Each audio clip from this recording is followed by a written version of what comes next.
So, kamusta po mga ka-Streetwise? Ako po si Takero Miyamoto. Welcome po sa aking munting channel.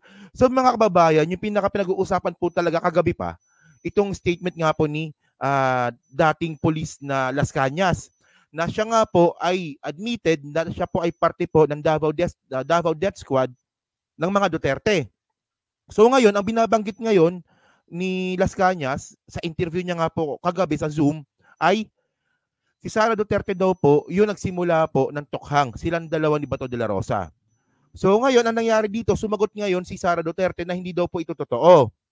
Pero mga kababayan, base po sa mga record po ng mga balita, totoo po yung sinabi ni Las Cañas na si Sara Duterte po at saka si Bato de la Rosa po, dyan po nagsimula yung tukhang. At syempre, meron po tayong ebidensya dito. Okay? So una mga kababayan, para makuha po natin yung konteksto po ng content po na to, no? So ito yung sinasabi ngayon ni Las Cañas. Okay? Ito ay nabalita kahapon, January 31. Okay? Las Cañas, Sara Duterte initiated of Tukhang as Davao Mayor. Yan. Ito yung sinasabing, bakit nakangiti na naman to, di ba? Sangkot nang, hindi ko naman sinabing mamamatay tao si Sara Duterte, no? Sinasabi lang natin dito, nadadawit ngayon yung pangalan ni Sara Duterte sa mga patayan. Pero dito sa picture naman, bakit nakangiti pa? Di ba? Sangkot na nga yung pangalan mo sa patayan, nakangiti ka pa rin. So ito mga kababayan, no? So syempre, ano ba? Ang sabi pala ni Las Cañas, Manila, Philippines, Vice President Sara Duterte supposedly came up with the trademark of Oplan Tukhang in Davao City. When she was mayor, there are allegedly ordered then Police Chief Ronald Bato de la Rosa to implement the violent campaign, retired police officer Arturo Las Cañas said in a media forum on Wednesday. So itong sinasabi ni Las Cañas na yung tungkol sa patayan, syempre, kailangan patunayan muna ito. Pero ang pinupunto natin dito mga kababayan, yung tungkol po sa tukhang. Yung tukhang po talaga, nagsimula po yan 2012 nung mayor po si Sara Duterte at nung kailan po inassign si Bato de la Rosa.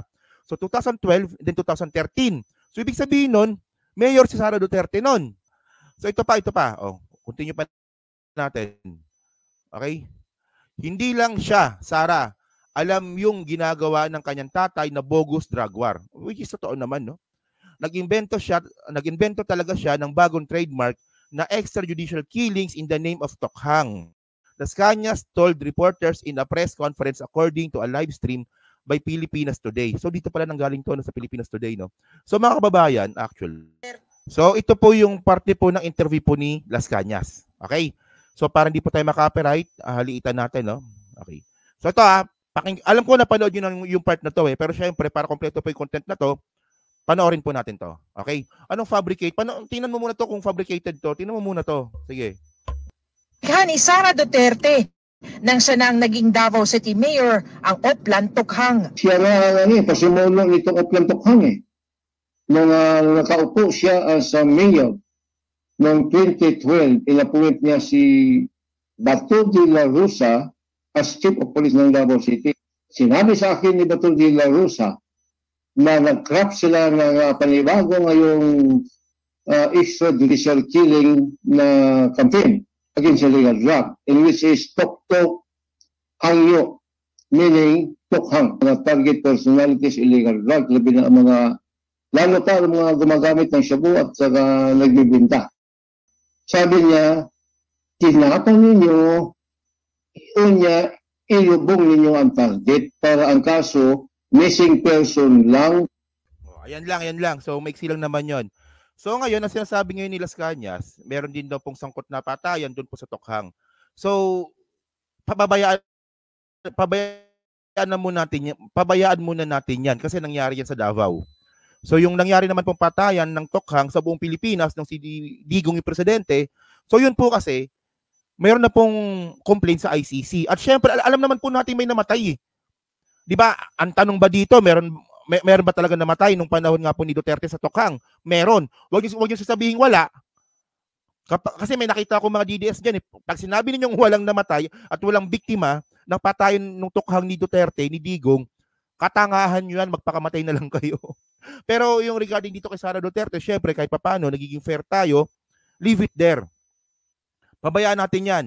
Bayan na po natin yung korte yung humusga dyan. Ang pinag-uusapan natin dito, saan nagsimula yung tukhang. Ayan ang pinag-uusapan ngayon natin dito. Okay? So ngayon, ito yung aligasyon ngayon. Si Sara Duterte daw po ay ang pasimuno daw po ng tukhang sa Davao. Okay? So, and then, ang nangyari, Mga kababayan, ayan, nagsalita naman si Sara Duterte. Sumagot! Sumagot si Sara. Oh. So, ngayon, pakinggan ngayon natin yung sagot ni Sara Duterte. Litan ulit natin para di tayo ikaparit ni Sara kasi nakakaparit yung mga walang yan eh. So, ngayon, ito ngayon ang sagot ni Sara Duterte na tinatanggi niya ngayon. Okay, sige. Panoorin natin to ha. Sige. Mga kababayan, Assalamualaikum. Ayon sa isang nagpakilalang testigo, may kinalaman umano ako sa Oplan Tukhang, sa Davao Death Squad, at sa mga insidente ng pagpatay o extrajudicial killings sa Davao. Bago ang script na ito, sa mga taon na nagsilbi ako bilang Vice Mayor at Mayor ng Davao City, ni minsan ay hindi na ugnay ang aking pangalan sa isyong ito. Bigla na lang nagkaroon ng testigo laban sa akin nang mahalal ako na Vice President. At kabilang na nga ako ngayon sa mga akusado sa International Criminal Court. Maliban sa tiyempo, malinaw na sadyang pinilit lang na maidugtong ang pangalan ko sa isyong ito para ako maging akusado sa ICC. Ang pagpupumilit ng ICC na pakialaman ang ating hudikatura ay panghihimasok sa ating soberanya. Paglapastangan ito sa dignidad ng mga Pilipino at sa karangalan ng Pilipinas. Wala na itong debate sa testigo at mga tao na nakapalikod sa kanya. Mag-file kayo ng kasong murder laban sa akin dito sa Pilipinas. Yay! Yay! Woo! Palakpakan yung mga DDF sa sagot eh. Okay. So ngayon, ang tinanggi ngayon ni Sara Duterte, narinig nyo naman eh, yung patayan, yung tukhang, tsaka DDS. Ayan ang tinatanggi niya. Okay. So ngayon mga kababayan kasi, ang una ko nakita dito, syempre, lahat naman po nangyayari sa Pilipinas is nababalita po yan. Diba? Nababalita po yan. So alam naman po natin yung Davao City is medyo, diba, noong mga panahon naman po na, nung di pa Pangulo si Duterte nun, is medyo wala tayong alam dyan. Pero naniniwala talaga ako na may sasabit na balita dyan tungkol nga po sa mga nangyayari po sa probinsya po o ibang syudad nga po sa buong Pilipinas, especially po sa Davao. So mga kababayan, may nakita po kasi ako ditong balita from Inquirer. So sa Inquirer po kasi. So ito, nabalita ito nung January 8, 2015. So ito po, hindi pa po si Duterte ang presidente nito. Si Pinoy pa. Yan ha. Si Pinoy pa ang presidente nito. So may sumabit po na balita na nagsimula po yung tukhang nung panahon po ni Sara Duterte. Oh, di ba? O ngayon, pagalitan ninyo, ngayon sasabihin niyo fake news ako. Pagalitan ninyo yung Inquirer kasi binalita nila ito. Huwag niyo ko pagalitan. Oh, huwag niyo ko pagalitan. Yung Inquirer pagalitan ninyo kasi nagbalita sila tungkol nga po sa tukhang noong 2015. Okay, so basahin ngayon natin ito ha. Okay, basahin natin ito. Baka sabihin ninyo 2015 edi si Digong na yung president, yung mayor ng Davao nito. So basahin natin ito ha. Davao City Cops revive. Ibig sabihin nito revive ha. Revive, knock and persuade campaign drug trade suspect. So ibig sabihin noon noong January 8, 2015, nung panahon nga po ni Digong, yung tukhang po ay ni-revive lang po ito ni Duterte, ni Digong sa Davao City. So ang ibig sabihin po kapag ni-revive, ibig sabihin nito, merong nagsimula, merong sinimulan, merong pinagmulan. Gets, di ba? Gets. Okay. Oh. Ang kayong mga DDS diyan, imbis na magalit kayo sa akin, makinig kayo dito, di ba? Okay. Davao City, Philippines. Policemen will knocking on the doors of suspected drug pushers here under revive Oplan Tukhang, di ba, in a bid to eradicate the illegal drug problem. Oplan Tukhang was the idea of former City Police Director, Senior Superintendent Ronald Bato de la Rosa, which resulted in the surrender of the 24 drug personalities and the subsequent arrest of nearly 500 others in 2013. Oh, so dito po sa balita na to, na sumabit po sa Inquirer, nagsimula po yung tukhang noong 2013. Nung si Bato de la Rosa po, yung superintendent po ng Davao City. So ngayon mga kababayan, ibig sabihin nun, yung tukhang pala is ginaya lang pala ito ni Digong kay Sara Duterte. Tingnan nyo ha. Okay. So sabi dito, no, during its implementation in 2013, De La Rosa claimed that Oplan-Tokhang resulted in the surrender of over 2 dozen suspects. The result was satisfying, he said. Under the old Oplan-Tokhang, those who persisted in the drug trade eventually ended up in jail after being arrested. Yan. So yung word po na tukhang, big sabihin nun, lumabas po ito nung panahon po ni De La Rosa sa Davao City noong 2013.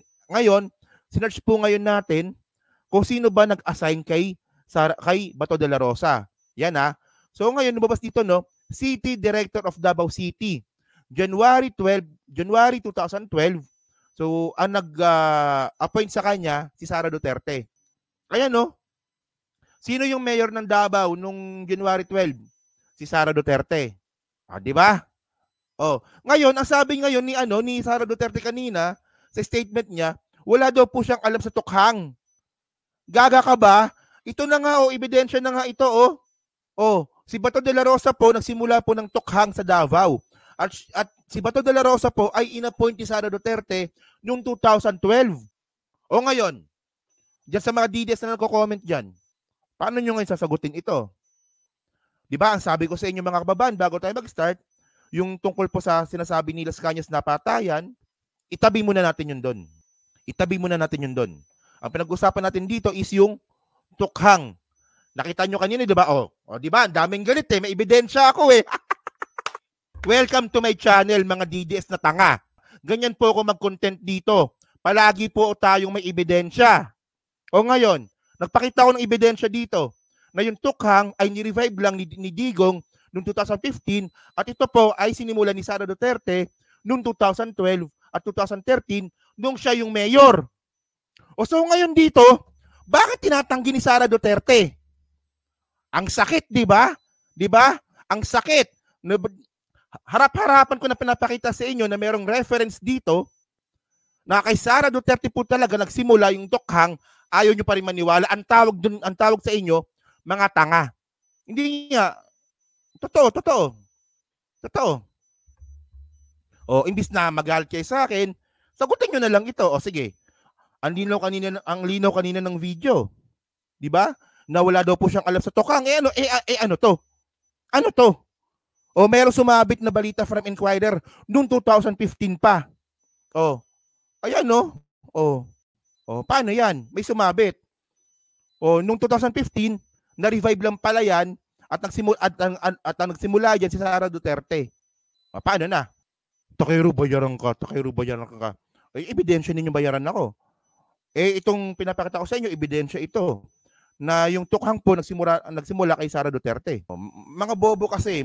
So ngayon mga kababayan, una, di ba, kung maalala po natin, yung binabanggit na po ni Sara Duterte, kung bakit ayaw niya nga po sa ICC, kasi nga daw po, wala daw pong jurisdiction. Di ba, sinabi niya yun, di ba? Ayoko papasukin ng ICC kasi walang jurisdiction, pero palpak naman yun. Meron po talagang jurisdiction po ang ICC. Meron. Sinabi na po ng Supreme Court yan So ngayon, ang sabi ngayon ni Sara Duterte dito, iba na. Hindi na jurisdiction na sinasabi niya ngayon, sovereign na. Sovereignty na daw. Okay. At syempre, dito natin makikita na takot talaga si Sara Duterte sa ICC. Kasi ang sabi ni Sara Duterte, mag-file kayo ng kaso sa akin dito sa Pilipinas, huwag sa ibang bansa. Allegedly, di ba, ang daming takot sa inyo kasi libo-libo yung namatay. Nung panahon nung si Duterte yung presidente, tapos ang gusto mo, mag-file ng kaso sa Pilipinas, anong akala nyo dyan sa mga tao na yun, mga tanga? So ngayon mga kababayan, ang palusot naman ngayon ni Sara Duterte, ano naman daw?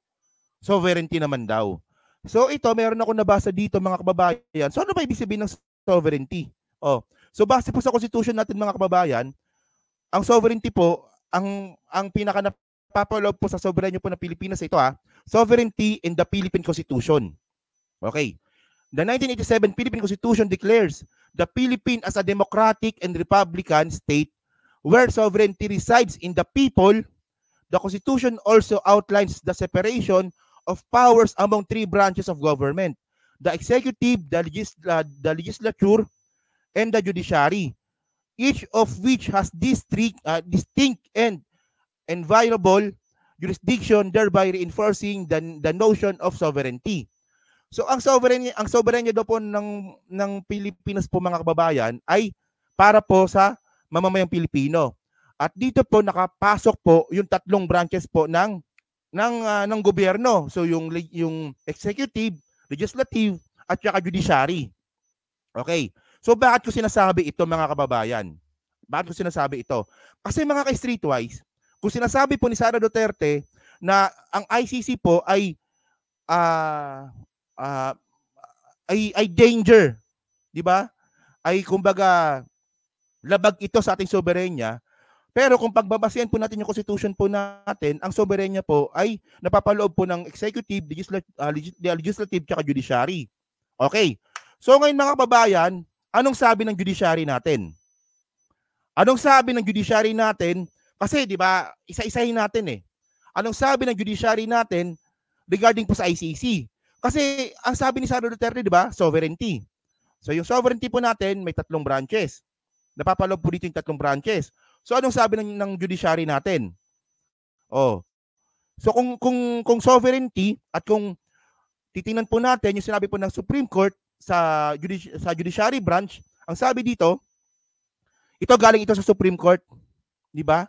Na-content ko nito ilang beses na pero ang gusto ko lang supalpal dito kay Sara Duterte. Sabi dito, withdrawing from the Rome Statute does not discharge as any state party from the obligation it has incurred as a member, Article 127 provides. So ngayon, ang sabi ni Sara Duterte, sovereignty daw. So ang sabi naman ng judiciary natin, hindi. Yung pag-withdraw sa ICC, hindi ibig sabihin na nag-withdraw tayo sa ICC, ibig sabihin nun na yung nangyaring mga kasalanan nung panahon nga po nung tayo ay miyembro pa ng ICC, hindi pwedeng mabaliwala yan porket tayo ay umalis na. Sabi niya ng judiciary. Di ba? Oh.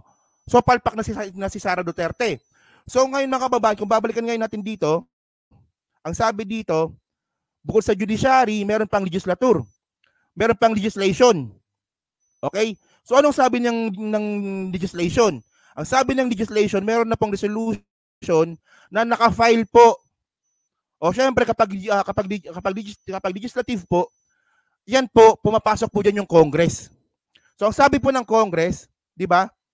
Resolution number 1477, urging the appropriate Philippine government departments and agencies to extend their full cooperation to the Office of the Prosecutor of the International Criminal Court, ICC, with respect to its investigation of any alleged crime within the jurisdiction of the ICC, including but not limited to the crime against humanity of murder committed in the Philippines in the context of the so-called war on drugs campaign.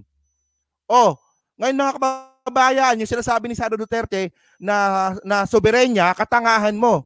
Sabi na nga ng judiciary, mayroong jurisdiction. Sabi ng legislative, kailangan makapag-coordinate sa ICC. So ngayon, kung babalikan ngayon natin ito, base po sa constitution natin, yung soberenya na sinasabi ni Sara Duterte, meron pang isa, yung executive. So anong sabi ng executive natin? Yung pinakahuling statement po ng executive natin, ito. O syempre, yung executive po natin ay parte po ito ng DOJ. O sabi, Remulla says, House resolution on ICC cooperation needs serious study. So hindi po nire-reject mga kababayan. O so ngayon, ano na? Palpak na naman. O sino bang writer ni Sara Duterte? Mukhang walang alam. Hindi na, pasensya na nga, pasensya na, nagiging emotional kasi ako.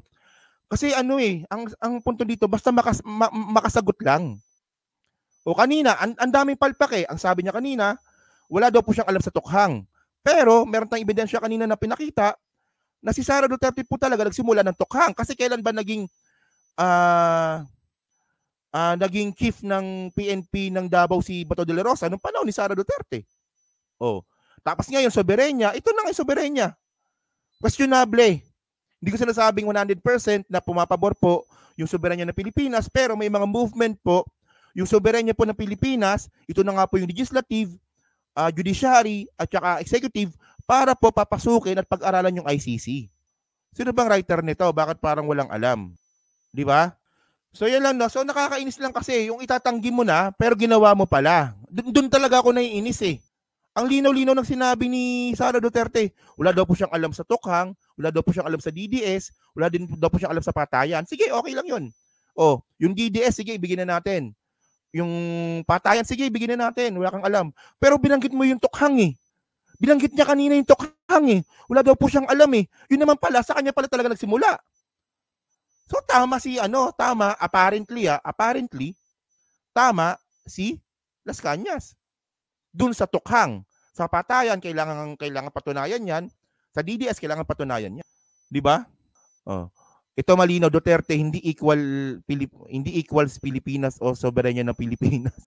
So gets mga kababayan, 'di ba? So kung sino man yung nagsulat dito po sa speech nga po ni Sara Duterte, siguro mag-resign ka na. Kunin mo na lang ako. Ako na lang. Oh, maganda 'yon. Ako yung speechwriter mo pagkatapos kritiko kita.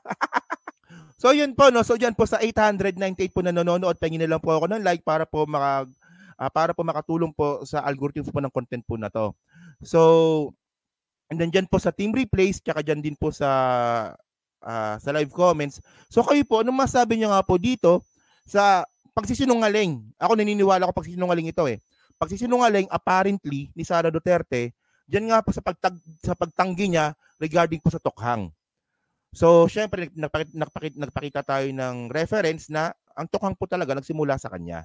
So, yun, so pa-comment lang po sa baba at binabasa ko pong lahat yan mga kababayan, no. And then mga ka-streetwise, no. So, thank you po sa inyo lahat. So,